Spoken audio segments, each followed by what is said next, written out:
un podcast de Cooperativa. Alcaldes solidarizan con Karina Delfino luego de que desconocidos abandonaran el cadáver de una mujer frente a su casa en Quinta Normal.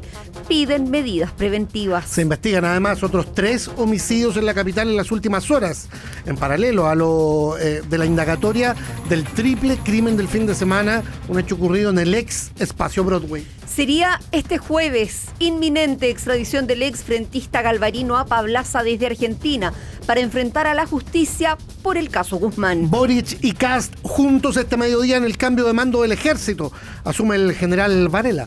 En el Congreso, negociaciones de última hora para las nuevas mesas de ambas cámaras. Caso Hermosilla, por cohecho, prevaricación y violación de secreto formalizan al ex fiscal Manuel Guerra. Superintendencia de Salud fija tope máximo de 3,5% para reajustar los planes de la CISAPRE. Presidenta de la Comisión Europea dice que no hay que derramar ni una lágrima por el régimen iraní, que desafía a Washington con su nuevo líder supremo. La escalada militar dispara el precio del petróleo. Caen las bolsas en todo el mundo, vuelve a subir el dólar. Y en el fútbol, escandalosa final del Mineirao terminó con 23 expulsados. Con Paqui en la cuerda floja, esta noche la U recibe al Campanil en Cooperativa Deportes. Estás escuchando el podcast de El Diario de Cooperativa, una presentación de cooperativapodcast.cl. Y esta mañana la alcaldesa de Quinta Normal, Karina Delfino, se reunió con el ministro Cordero, el ministro de Seguridad, por el hallazgo de un cuerpo afuera de su casa. En las últimas horas, en Recoleta, Cerrillos y Melipilla se registraron además homicidios violentos. Felipe Cofré nos cuenta todo. Buenas tardes.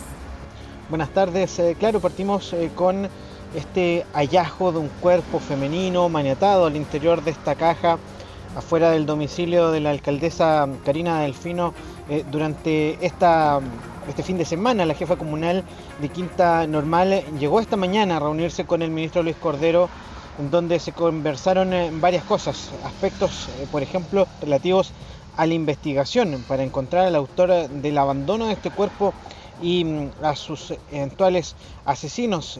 Tampoco el cuerpo ha sido identificado. También se conversó o se abordó la posibilidad de que reciba protección policial ante la sospecha de un eventual amedrentamiento por parte de grupos criminales. Esta mañana también la misma alcaldesa dio cuenta de cómo sucedieron estos hechos. Dice que el día sábado un camión del tipo 3/4 dejó en la vía pública frente a su casa esta caja de grandes dimensiones, que recién el domingo empezó a emanar un olor nauseabundo. Hasta ahí, entre los vecinos no se había levantado mayor sospecha, pensaban que se trataba de basura.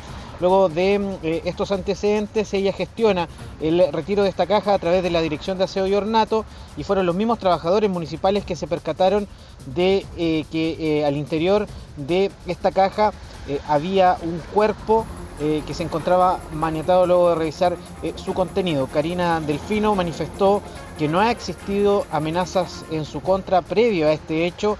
También dijo que eso sí son graves las amenazas que están sufriendo sus colegas alcaldes al involucrarse en temas de seguridad en sus comunas, al igual que ella. La escuchamos. Tampoco había recibido yo personalmente amenazas previas. Sí, nosotros tenemos un trabajo en materia de seguridad bastante potente. Durante el año 2025 disminuimos a la mitad los homicidios en Quinta Normal, sacamos los campamentos, destruimos más de 10 casas asociadas precisamente a delitos, a incivilidades. Esto no nos amedrenta, sino que al revés consolida finalmente un trabajo que debemos seguir haciendo. En materia de seguridad, cada vez los municipios hacen más cosas, y eso también hace que lamentablemente alcaldes y alcaldesas se vean amenazados. Es terrible, evidentemente, y por eso es importante que las instituciones funcionen, que acá se investigue, que investigue la Fiscalía.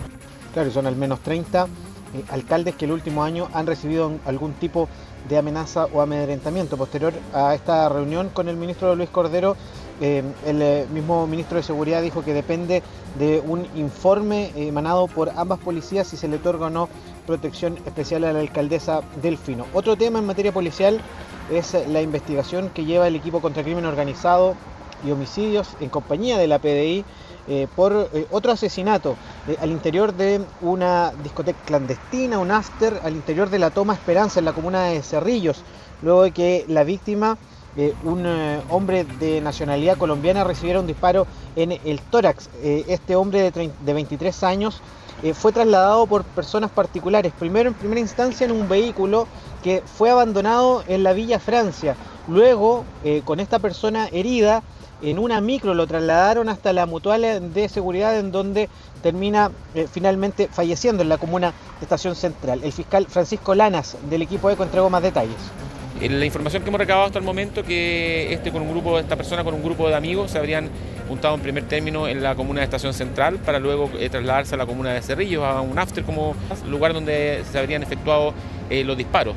Luego de eso lo trasladan en un vehículo particular que queda abandonado a varias cuadras de aquí, finalmente trasladándolo en una microlocomoción colectiva hasta este lugar. Y este asesinato se suma a otros 3 homicidios en las últimas horas, en Melipilla, en donde un hombre en plena vía pública primero fue golpeado y luego asesinado a disparos. En Recoleta, luego de una reunión familiar, un hombre peruano fue apuñalado por su cuñado. Y también ahora en la comuna de San Ramón se investiga también otra víctima de apuñalamiento que termina muriendo en la vía pública. Se suma también al triple homicidio ocurrido en la comuna de Pudahuel, en una discoteca el pasado sábado. Con esto, en menos de 48 horas ya se registran al menos 8 homicidios en la región metropolitana. ¿8 homicidios en qué plazo dijiste, Felipe? En menos de 48 horas. 8 homicidios en menos de 48 horas en la capital. Gracias por la información. Buenas tardes. Buenas tardes. Además, en el caso de uno de los muertos ahí en el ex espacio Broadway el fin de semana, en este centro de eventos, junto a la ruta 68, uno de esos funerales fue declarado de alto riesgo. Así que va a seguir seguramente siendo noticia. En los tribunales, mientras tanto, hay novedades con el caso Hermosilla. Hoy, el ex fiscal Guerra en el banquillo de los acusados, y llamó mucho la atención cuando decía tomar la palabra. Y no solo para dar su nombre o sus antecedentes personales, digamos, para defenderse. Gloria Gutiérrez, buenas tardes.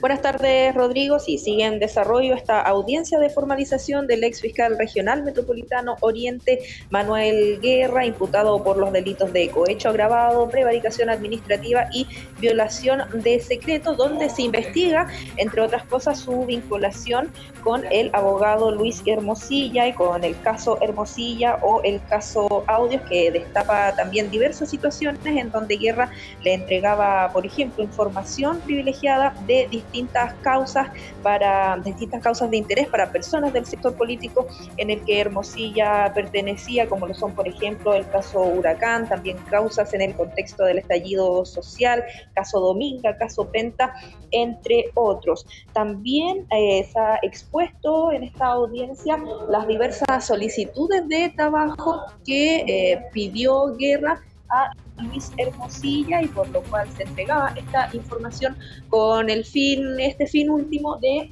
tener trabajo en alguna de las distintas instancias en donde Guerra podía influir. Una de esas es el Consejo de Defensa del Estado durante el gobierno del expresidente Sebastián Piñera. Escuchamos la declaración que emitió en la exposición de los hechos el fiscal regional de Arica y Parinacota, Mario Carrera, en cuanto a este punto. Guerra Fuenzalida planteó Hermosilla derechamente su chance para ser designado como miembro del Consejo de Defensa del Estado, pese a que él mismo dejó entrever un eventual conflicto si ello llegase a acaecer. Por su parte, Hermosilla Osorio le manifestó que averiguaría qué podría hacer, ya que se encontraba en otra posición y no pasaba por Andrés Chadwick Piñera. De esta forma, el imputado Guerra Fuenzalida, tras haber infringido reiteradamente sus deberes en las formas de escrito de los hechos, solicitó de forma implícita a Hermosilla Osorio y por su intermedio también a Chadwick Piñera su designación como consejero del Consejo de Defensa del Estado. Bueno, fueron varios los hechos los expuestos por el fiscal Carrera, y por lo que la Fiscalía en definitiva solicita la medida cautelar de arresto domiciliario total para el ex fiscal Guerra, además de arraigo nacional y la prohibición de comunicarse con imputados o testigos en esta causa, mientras que por otra parte el Consejo de Defensa del Estado, en su calidad de querellante, solicita la prisión preventiva para el ex fiscal. En estos momentos, ya en una exposición exposición de más de una hora, el ex fiscal Guerra emite su declaración en donde dentro de diversos puntos acusa la revisión ilegal de sus conversaciones con Luis Hermosilla, que a juicio del Ministerio Público son catalogados como un hallazgo casual, algo que Guerra cuestiona, además de también exponer distintos antecedentes en donde se desliga de responsabilidades vinculadas a la investigación y a la resolución del bullado caso Penta. Escuchamos un extracto de la declaración del ex fiscal Guerra. ¿Qué es lo relevante para lo que es mi situación, su señoría, y que considero grave? El hecho de que la fiscal Parra señala en esa declaración que con posterioridad, continuando con la revisión, encontraron, como quien diría, lo trajo la cigüeña de París, por decirlo de algún modo, o salió brotando de la tierra, encontraron, dice, mensajes de Manuel Guerra con Luis Hermosilla, respecto de los cuales no existía autorización judicial, ya que esta era restrictiva por la magistrada Díaz Muñoz. Y señala luego que estos mismos mensajes procedió a enviarlos a la Fiscalía Nacional. Y ella misma dice, después el fiscal nacional abrió investigación, pero sobre la base de información de prensa. La pregunta que yo me hago, su señoría, y que me persigue hasta el día de hoy, es ¿con qué autorización el Ministerio Público registró mis conversaciones con el señor Hermosilla cuando no tenía autorización judicial? Y en eso, en cuanto a esta audiencia que tiene lugar aquí en el Centro de Justicia, cuando en paralelo, en otro caso relacionado también con el denominado caso Audio o caso Hermosilla, la segunda sala de la Corte Suprema confirmó durante esta jornada la querella de capítulos contra la ex ministra de la Corte de Apelaciones de Santiago, Verónica Sabaj, indagada por diversas conductas irregulares cometidas en el ejercicio de sus funciones, en donde se le vincula también a conversaciones por chat con el abogado penalista Luis Hermosilla. Gracias, Gloria. Buenas tardes. Hablemos de economía, miremos qué ocurre en los mercados mundiales con los efectos de la guerra en Medio Oriente. Caen las bolsas, el precio del barril de petróleo sobrepasa hace rato ya los $100 y en nuestro país hay novedades con la bolsa y también con el dólar. Gonzalo Aguirre, buenas tardes. ¿Qué tal? Muy buenas tardes. Sí, el precio del petróleo impacta a los mercados en el inicio de esta semana, la segunda desde que partieron las hostilidades en Medio Oriente. Si bien el alza de los días previos ya era relevante con el barril de petróleo Brent llegando a los $93, en esta jornada dicha marca fue superada, rozó incluso los $120, algo que luego se fue moderando, pero que se ha mantenido de todas maneras en los 3 dígitos. En paralelo, las bolsas de Asia anotaron caídas relevantes, 5,96% en Corea del Sur, 5,2% en Japón, 0,67% en China. Se ha reportado también números rojos en Europa y como telón de fondo, los ataques a infraestructura energética, el bloqueo del estrecho de Hormuz y el nombramiento del nuevo líder iraní, parte de lo que comenta Alejandro Ursúa, académico de la Facultad de Economía y Negocios de la Universidad Andrés Bello. La lectura que le hace el mercado al nombramiento de un nuevo líder del régimen teocrático iraní es más bien negativa, puesto que piensan que se va a seguir sosteniendo por más tiempo el conflicto bélico en la región del Medio Oriente, lo cual repercute negativamente en el valor del petróleo, principalmente el Brent, que superó los $100 el barril durante esta jornada, y que como consecuencia de eso se podría haber afectado también el crecimiento económico y la inversión a nivel mundial. Bueno, y la reacción a nivel local, si bien hay efecto en el tipo de cambio y en la bolsa de Santiago, esto se ha ido moderando durante el avance de la jornada. A esta hora el dólar suma 2 pesos y 1 centavo y llega a los 913,63. En tanto, el IPSA en la bolsa de Santiago de momento revierte su caída y avanza un 0,34% sobre la posibilidad de que el panorama actual de incertidumbre cambie en el corto plazo. Esto comentó el economista Víctor Salas, académico de la Facultad de Administración y Economía de la Universidad de Santiago. Para que se vuelva a la normalidad tendrían que terminar las acciones bélicas y abrirse espacio para las conversaciones, lo que reduciría la incertidumbre. Pero además habría que suspender el bloqueo del estrecho de Hormuz, que está reduciendo la oferta de petróleo. En fin, o sea, no es ningún panorama de acciones que uno prevea que sean posibles en el corto plazo.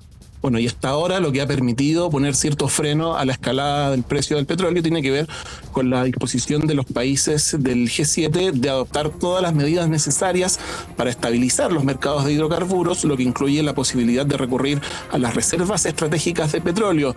En paralelo, la Unión Europea y 13 países de Medio Oriente abordaron el impacto de los ataques y el bloqueo del estrecho de Hormuz, junto con explorar vías para reforzar la cooperación y mitigar los riesgos. Es Gonzalo Aguirre con la información económica en Chile y en el mundo. Gracias, Gonzalo. Buenas tardes. Chao, muy buenas tardes.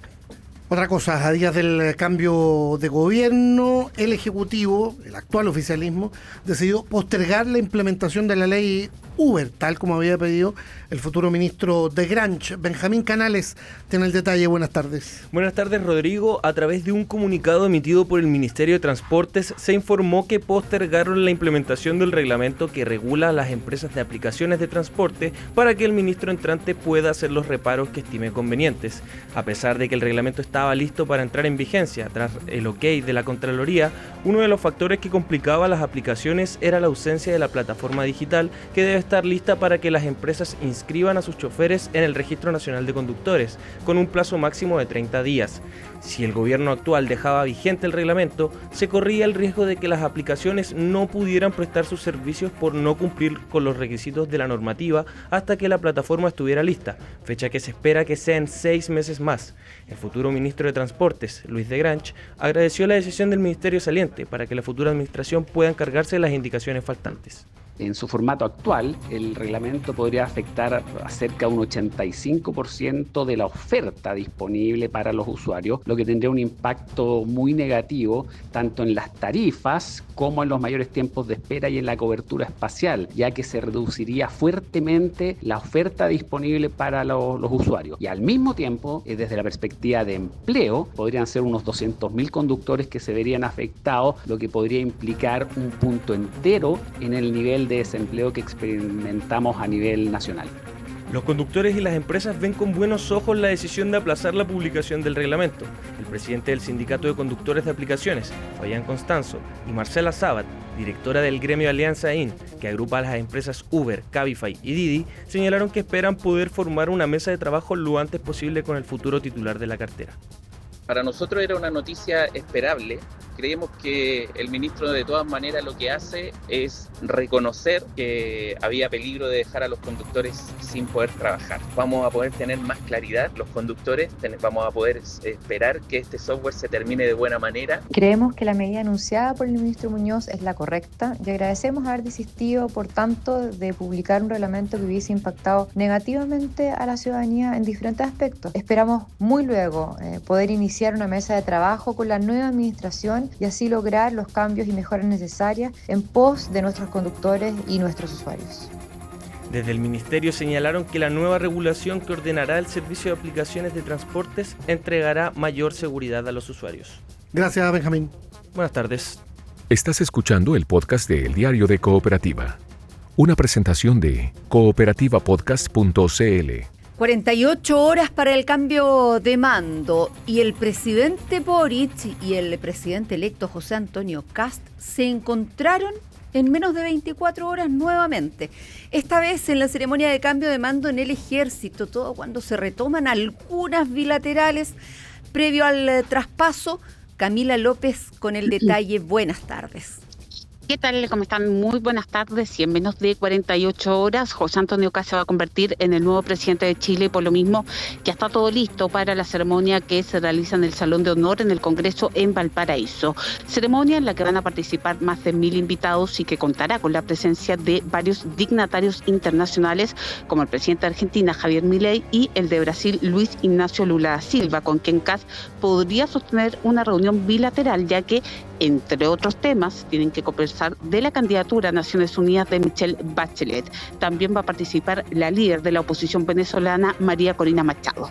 Todo esto cuando ayer se reunieron en La Moneda el presidente Gabriel Boric y el presidente electo. La cita se concretó luego de una semana marcada por el conflicto entre ambos equipos a raíz del debate por el cable submarino de fibra óptica con China, que llevó al quiebre de la relación y el término de las reuniones bilaterales. Hoy se volvieron a vez las caras en la ceremonia de cambio de mando del ejército, donde hubo un saludo breve pero cordial entre ambos. Encuentro de ayer que fue bien recibido por el mundo político, aunque el diputado y presidente del Partido Nacional Libertario, Johannes Kaiser, manifestó que se deberían conocer algunos detalles del contenido de la reunión.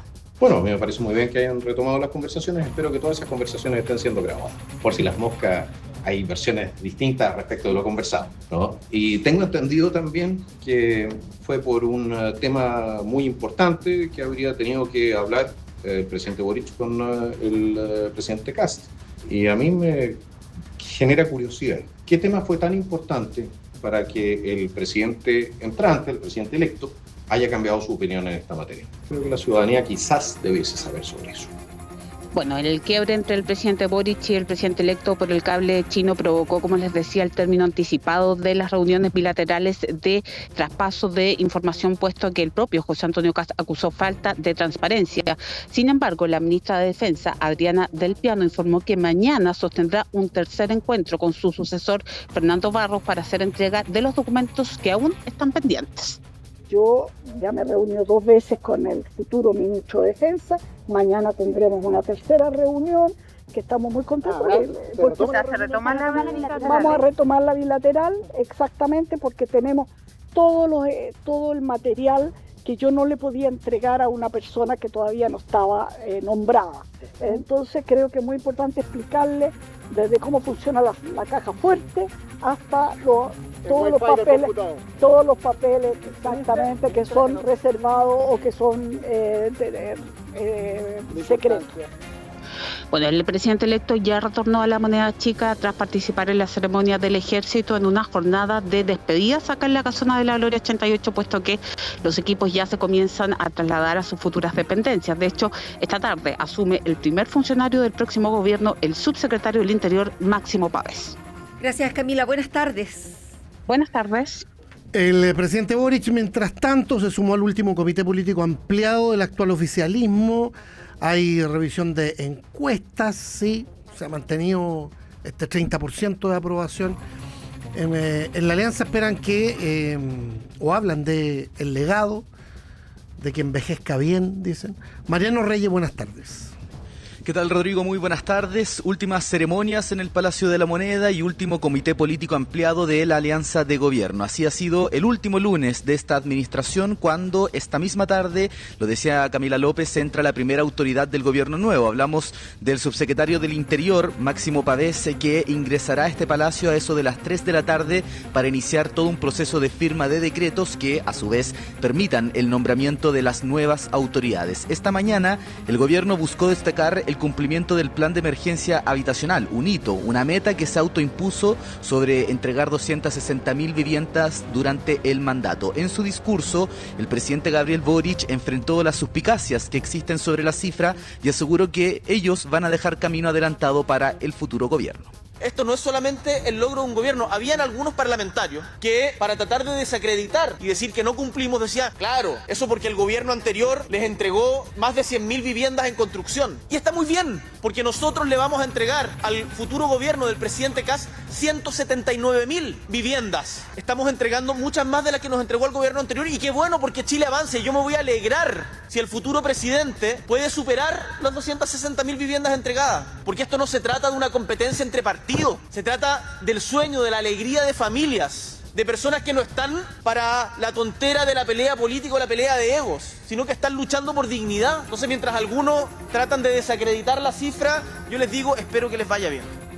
Bueno, otro hito de cierre es el último comité político ampliado de la Alianza, que acaba de finalizar hace unos segundos atrás, en esta ocasión con un participante estelar. El propio presidente Gabriel Boric cruzó desde su oficina hacia el Salón Democracia para ser parte justamente de esta instancia. Se analizan los balances, los desafíos a futuro y también las encuestas, como la última Cadem, que le da al presidente Boric un 29% de aprobación, sin variar mucho de esta vara del 30% aproximado que lo acompañó durante estos 4 años. Pero en la reciente muestra de la Cadem, la evaluación de este gobierno es la peor comparada a la evaluación que hoy se hace de los gobiernos anteriores. En la Alianza esperan que el llamado legado de esta administración envejezca de buena manera. Hablan los timoneles Constanza Martínez del Frente Amplio y Lautaro Carmona del Partido Comunista.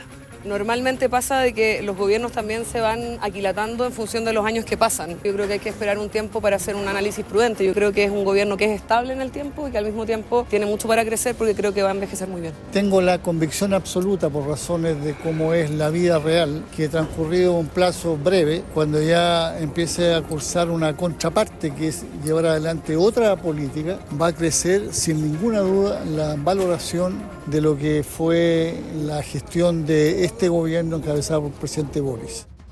Bueno, en este último comité político ampliado, el presidente Gabriel Boric llamó a mantener la unidad, el respeto en el sector, entregó una valoración a los partidos que lo acompañaron durante todo este mandato, algo que fue valorado por los dirigentes de la alianza. Nosotros, a la espera de la llegada del nuevo subsecretario del Interior, Máximo Pavés, insistimos, a las 3 de la tarde él ingresa y a eso de las 3:15 de la tarde saldrá el hasta ahora titular del cargo, Víctor Ramos. Se espera ahí una declaración a la prensa de la autoridad saliente y un saludo del presidente Gabriel Boric en su salida de este palacio. Pavés, que fue uno de los abogados que llevó al gobierno y a la senadora Allende en su momento al Tribunal Constitucional, que terminó por sacarla del Congreso. A propósito, una intensa agenda del presidente va al Memorial de los Derechos Humanos o de los detenidos desaparecidos en el cementerio y en la noche al estudio de Don Francisco, ¿no?